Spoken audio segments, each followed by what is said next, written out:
않고 주의 몸된 교회에 나오신 사랑하는 성도님들 진심으로 환영하며 축복합니다. 옆에 분들과 인사 나누시겠습니다. 사랑합니다. 축복합니다. 잘 오셨습니다.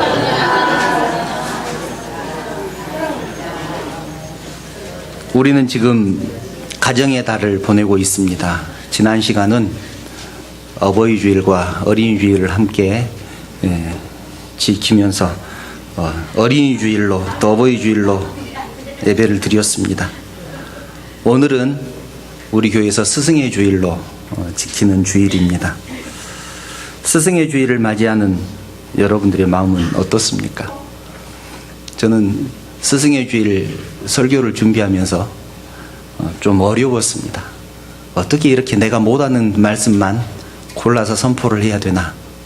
내가 이런 선생님이 아닌데, 이런 말씀 속에 있는 그런 선생님이 아닌데 이 말씀을 내가 선포를 할 어떤 자격이 있을까? 많이 돌아보는 시간도 되었습니다. 여러분들 기억에 정말로 좋은 선생님으로 기억되신 그런 선생님이 혹시 계신가요? 또 여러분들이 신앙생활하는 가운데 여러분들을 위해서 너무나 따뜻한 사랑으로 이끌어 주시고 또 보살펴 주셨던 집사님들, 장로님들, 권사님들 혹은 목사님들이 계실 것입니다. 스승의 주일을 맞이하면서 우리들 마음속에 그런 분들이 한 분씩 계시면 얼마나 좋을까, 그런 생각을 해보았습니다. 스승의 날은 1958년도 5월 8일 날 청소년 적십자 단원들이 처음으로 선생님들을 방문을 하면서 또 병중에 있는 선생님들, 혼자 계신 선생님들을 방문을 하면서 스승의 날을 만들면 어떻겠느냐, 그렇게 의견을 처음으로 내게 되었습니다. 그 뒤에 1963년도 10월 그리고 1964년도 4월에 청소년 적십자단 각도 대표들이 모여서 5월 15일이 세종대왕 탄신일입니다.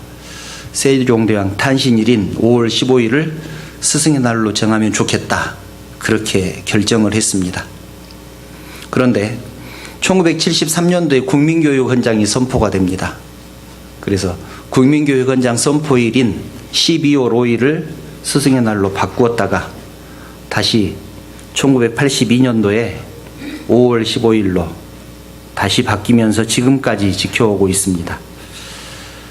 그래서 본래는 매월 5월 셋째 주를 스승의 주일로 지키고 있는데 지난주에 어버이 주일과 어린이 주일을 함께 지켰기 때문에 우리 교회는 이번 주가 두 번째 주일이지만 스승의 주일로 지키고 있습니다. 옛날에는 군사부일체라고 해서 임금님과 부모님과 선생님들을 같다고 생각을 했습니다. 그것이 옳다 그르다 그렇게 따지기 이전에 그만큼 선생님들을 귀하고 소중하게 생각을 했었다는 얘기입니다. 스승의 노래 가사를 보면 이런 대목이 있습니다. 스승은 마음의 어버이시다. 스승은 마음의 어버이시다.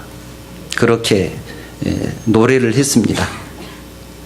그런데 오늘날 우리들은 어떻습니까?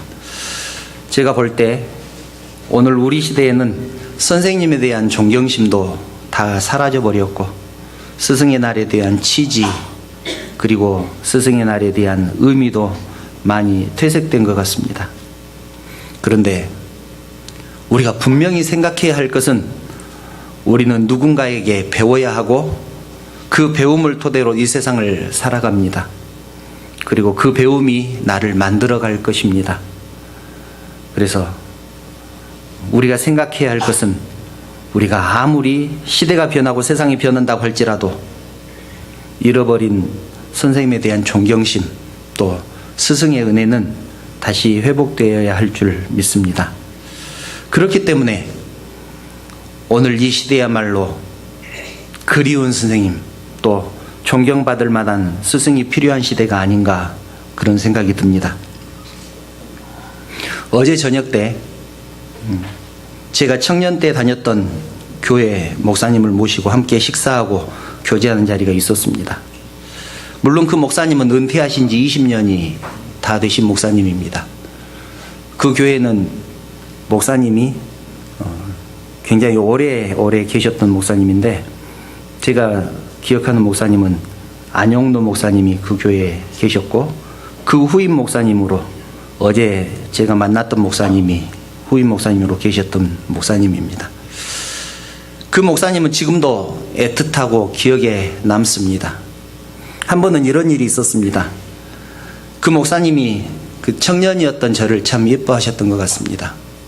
그 목사님이 노예 사무실을 자주 가셨는데, 목사님은 저를 노예 사무실로 가끔 부르셔서 이런저런 얘기를 많이 해주셨습니다.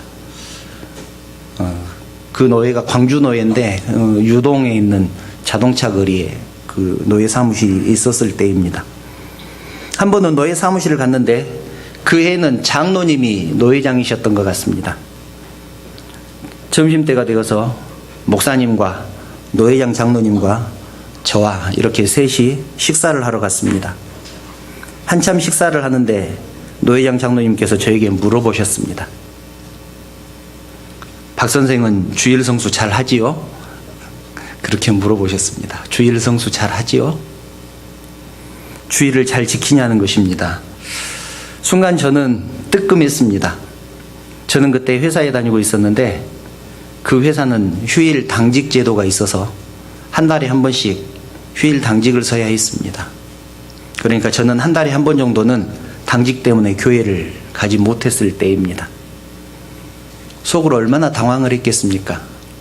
목사님은 제가 한 달에 한 번씩 교회에 안 오는 것을 이미 알고 계시는데 주일을 안 지킨다고 대답할 수도 없고, 주일을 지킨다고 대답하자니 목사님이 다 알고 계시고, 순간 대답을 하지 못하고 한참 당황을 하고 있는데 목사님께서 대신 대답하셨습니다. 아문, 우리 박 선생은 틀림없지. 어디에 내놔도 신앙 하나는 최고지. 이렇게 대답해 주셨습니다. 30년이 다 되어가는 지금도 목사님의 그 모습이 생생합니다. 제가 지금 그때 목사님의 나이가 되었습니다. 저는 지금 어떤 목사인가 돌아봅니다. 그 목사님만큼만 할 수 있으면 좋겠다고 생각을 합니다. 여러분들은 닮고 싶은 선생님이나 신앙의 선배가 계십니까? 성경 속에서 우리가 본받아야 할 스승이 있습니다. 당연히 예수님이시죠. 우리 주님은 종교 지도자들과는 다르게 탁월하게 가르치시는 사역을 잘 감당하셨습니다.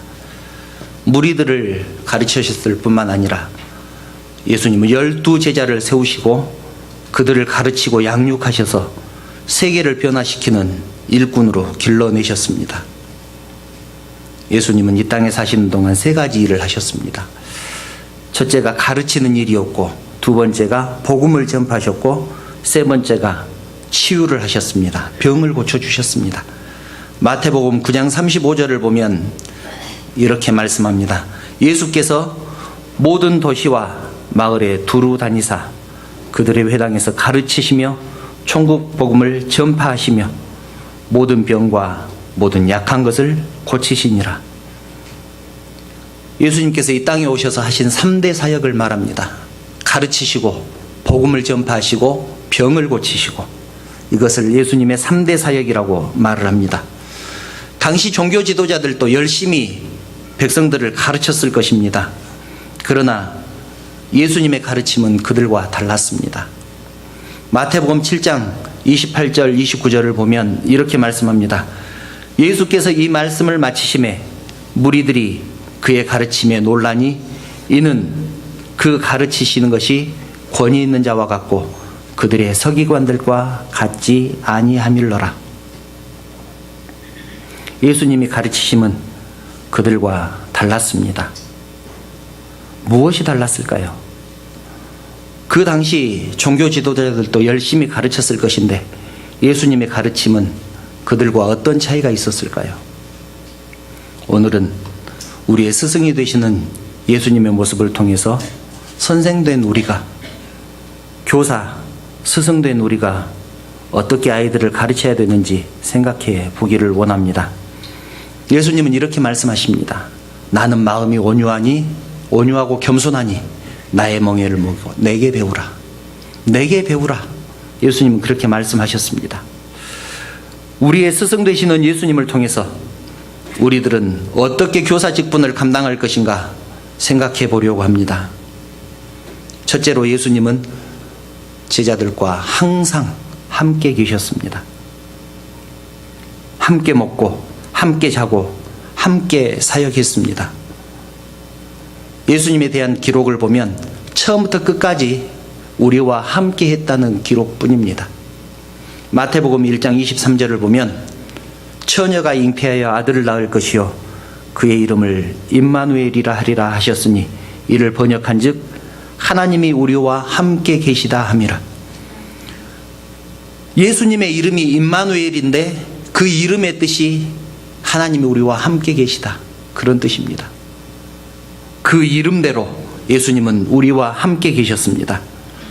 또 마태복음 28장 20절을 보면 세상 끝날까지 너희와 항상 함께 있으리라 예수님께서 약속하셨습니다. 처음부터 끝까지 함께 계신다는 약속뿐입니다. 그리고 실제로 예수님은 이 땅에서 사역하시면서 언제나 우리들과 죄인들과 함께 하셨습니다. 마태복음 9장 10절 11절을 보면 예수께서 마태의 집에서 앉아 음식을 잡수실 때 많은 세리들과 죄인들이 와서 예수와 그의 제자들과 함께 앉았더니 그렇게 말씀합니다. 또 바리새인들이 보고 그의 제자들에게 이르되 어찌하여 너희 선생은 세리와 죄인들과 함께 잡수시느냐. 예수님은 죄인들과 동거동락하셨습니다. 선생님이 학생들과 함께 하는 시간이 많아야 합니다.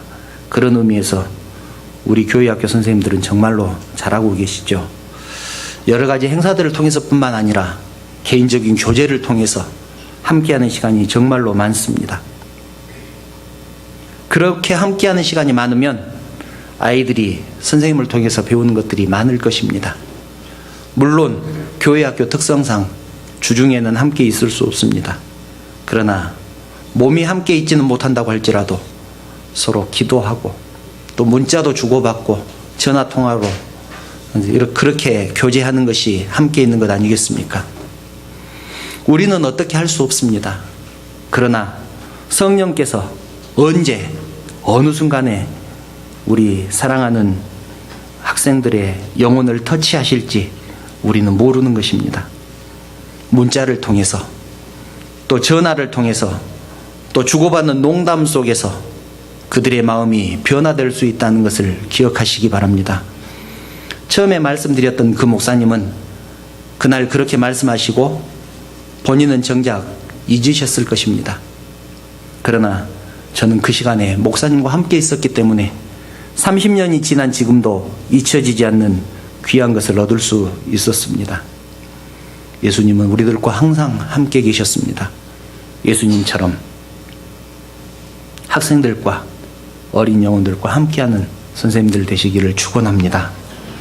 두 번째로 예수님은 몸소 본을 보이셨습니다. 지난 시간에도 말씀드렸지만 요즘 젊은 사람들, 요즘 학생들은 말만 하는 어른들, 또 행함이 없는 선생님들의 가르침은 따르지 않습니다. 예수님은 언제나 몸소 보여주셨습니다. 제자들이나 죄인들과 함께 하신 이유도 몸소 보여주시기 위함이었습니다. 요한복음 13장 13절부터 15절을 보면 선생된 우리가 어떻게 해야 하는가를 보여줍니다. 요한복음 13장 13절부터 15절 말씀을 함께 읽습니다. 자막이 있으니까 함께 읽습니다. 시작. 너희가 나를 선생이라 또는 주라 하니 너희 말이 옳도다. 내가 그러하다.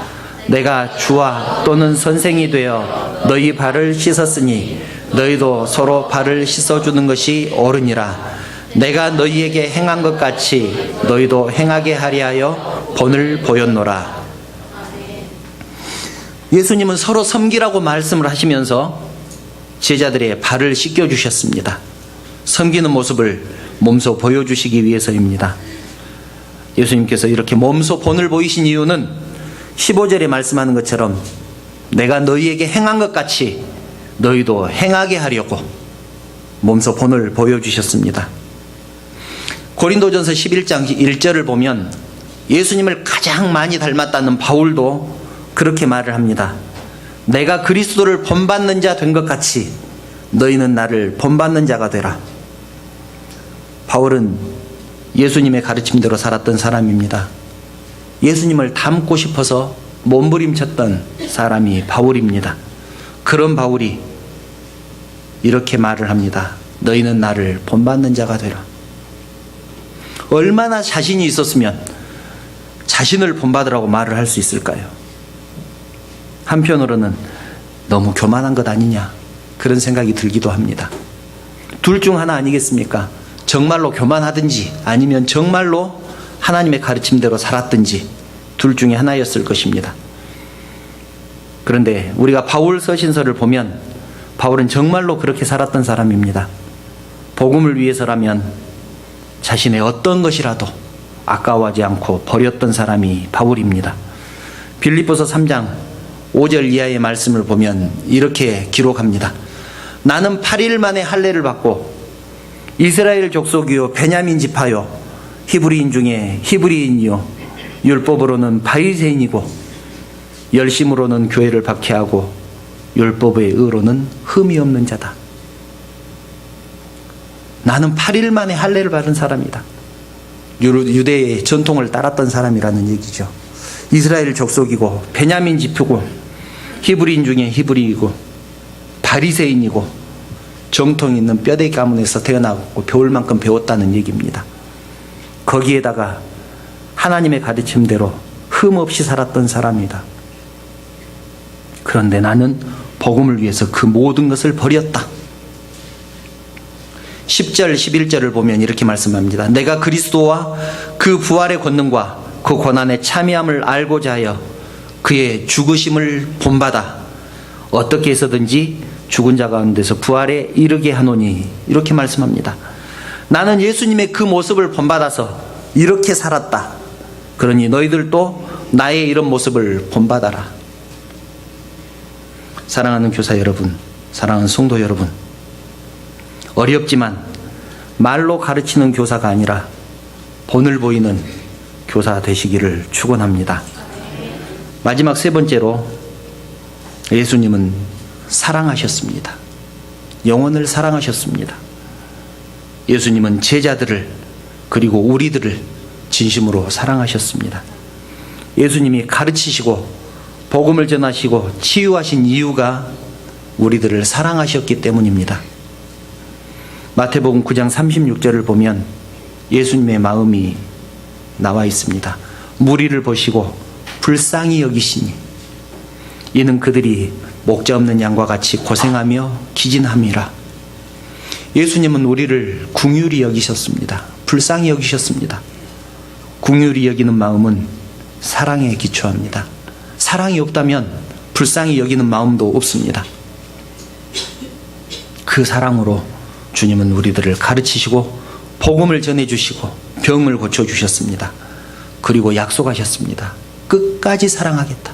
끝까지 사랑하겠다. 요한복음 13장 1절을 보면 이렇게 말씀합니다. 유월절 전에 예수께서 자기가 세상을 떠나 아버지께로 돌아가실 때가 이른 줄 아시고 세상에 있는 자기 사람들을 사랑하시되 끝까지 사랑하시니라. 자신의 몸을, 자신의 전체를 십자가에 내어주시면서까지 또 물 한 방울, 피 한 방울 남김없이 쏟으면서까지 우리를 사랑하셨습니다. 오늘 본문을 보면 나는 선한 목자다 그렇게 말씀을 합니다. 말씀의 제목이, 오늘 제목이 선한 목자가 되려면입니다.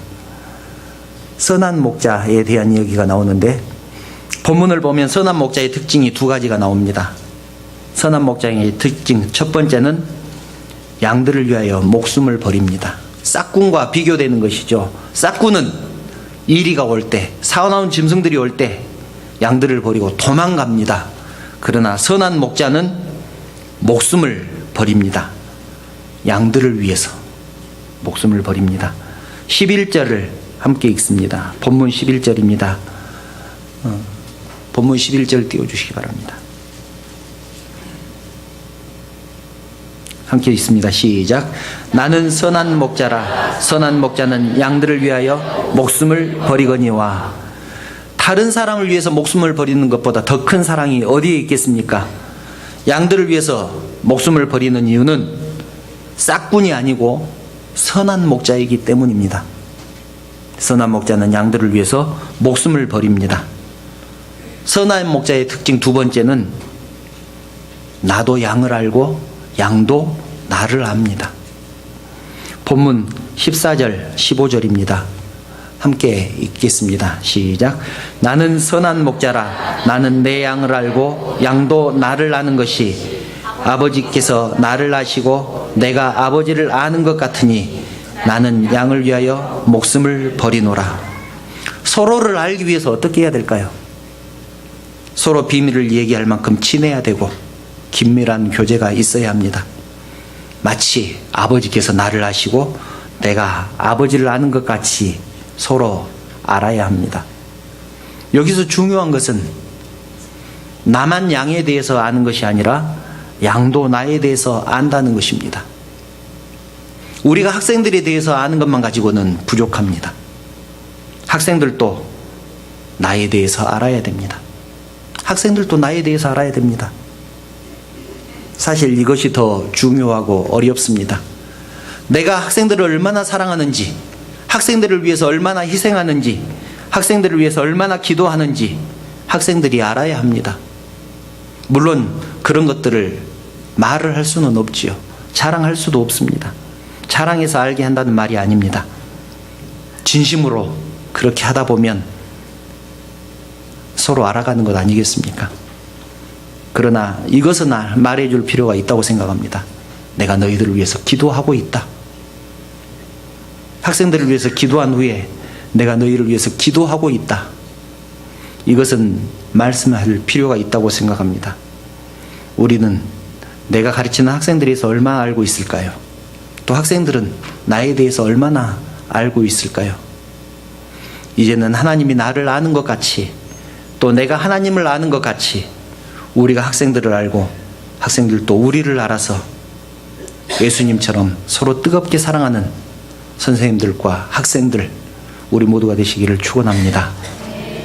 이제 말씀을 정리합니다. 요즘은 누구나 교권이 땅에 떨어진 시대라고 말을 합니다. 존경하는 선생님도 없고 존경하는 목사님, 장로님, 권사님도 없는 세대입니다. 물론 그런 것들을 바라고 가르치는 선생님은 아무도 없을 것입니다. 예수님의 제자들도 예수님에게 얻을 것이 있었기 때문에 따라다녔습니다. 예수님도 그것을 아셨습니다. 너희들이 나를 따라다니는 것은 표적을 본 까닭이 아니요 먹고 배부른 까닭이다. 예수님께서 다 아셨습니다. 그러나 우리가 예수님을 본받아야 할 것은 그렇게 아셨음에도 불구하고 예수님은 제자들과 함께 하시고 제자들에게 본을 보이시고 제자들을 사랑하셨습니다. 교권이 땅에 떨어졌어도 또 스승을 존경하는 제자가 없어도 우리는 계속해서 선생으로 스승으로 남아 있어야 하지 않겠습니까? 예수님이 하셨던 것처럼 가르치고 복음 전하고 사랑해야 하지 않겠습니까? 만약 예수님이 우리를 포기하셨다면 우리는 어떻게 되었겠습니까? 예수님이 우리를 포기하지 않으셨는데 우리가 아이들을 포기하면 어떻게 되겠습니까? 예수님은 우리들에게 말씀합니다. 자기 십자가를 지고 내 뒤를 따를 것이라. 스승 되신 예수님을 따라 우리 뒤에 오는 제자들에게, 학생들에게 사랑을 전하고 섬기고 본을 보이는 사랑하는 교사들, 그리고 선생님들, 그리고 사랑하는 성도들 되시기를 주님의 이름으로 축원합니다. 기도드리겠습니다. 거룩하신 하나님, 하나님의 은혜를 진심으로 감사를 드립니다. 죄 많고 허물 많은 저희들이지만 끝까지 포기하지 않으시고 가르치시고 본을 보이시고 사랑하셔서 하나님의 자녀 삼아 주신 은혜를 진심으로 감사를 드립니다. 사랑하는 하나님, 우리 교회를 사랑하셔서 지금까지 부흥 발전케 하시니 감사를 드립니다. 특별히 교회학교를 사랑하시고 여러 선생님들을 통하여 어린 영혼들을 가르치고 양육하게 하시니 감사를 드립니다. 교회학교 선생님들을 축복하여 주시옵소서. 어린 영혼들을 가르치고 섬기는데 부족함이 없도록 힘을 주시고 능력을 주시옵소서. 기쁨으로 교사 직분을 감당케 하시고 교사 직분을 통하여 보람과 감사와 은혜가 넘치게 하여 주시옵소서. 어린 영혼들이 우리 선생님들의 가르침을 통하여 하나님의 사람으로 또 이 나라에서 꼭 필요한 일꾼으로 세워지게 하여 주시옵소서. 이를 위해서 수고하는 주의 종들을 위해 하나님의 크신 축복과 위로가 함께하여 주시기를 간절히 바라옵고 모든 영광 우리 주님 받으시기를 원하오며 존귀하신 예수님의 이름으로 기도하옵나이다. 아멘.